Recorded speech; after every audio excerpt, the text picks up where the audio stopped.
est-ce qu'on a le choix de revenir sur Terre ou pas? Il y en a beaucoup qui posent la question.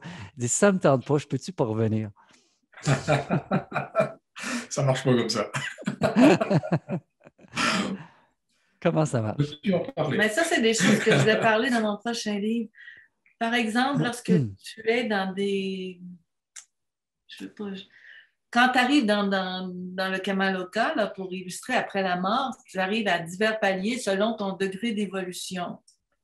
Et si tu es dans le bas et tu restes dans le bas des paliers d'évolution, tu n'auras pas le choix. Mais tu ne sais pas nécessairement. Tu ne sais pas. Tu ne sais pas que tu es dans le bas du palier. Non, parce que toi, tu t'es fait, fait ton hologramme. Si ton hologramme, c'est être dans un bistrot avec une bouteille de bière, ben, c'est ton paradis. Tu as des belles femmes.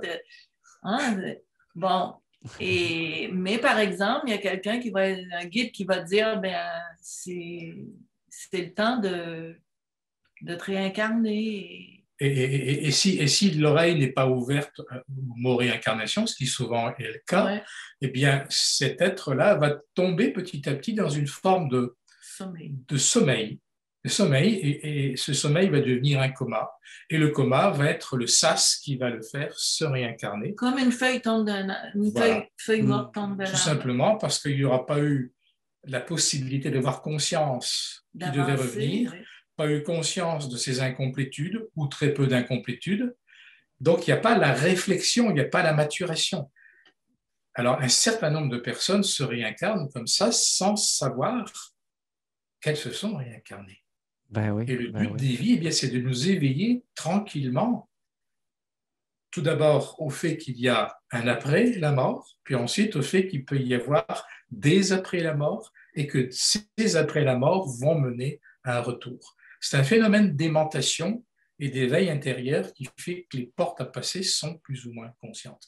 Mm-hmm. Ah oui. Puis je pense que, je ne sais pas si c'est dans le coffret, mais je t'avais déjà entendu parler en utilisant l'analogie que plus que l'étudiant est avancé, bien, plus il contribue à choisir dans son contrat d'âme. Mais si c'est un enfant, c'est les parents qui décident. C'est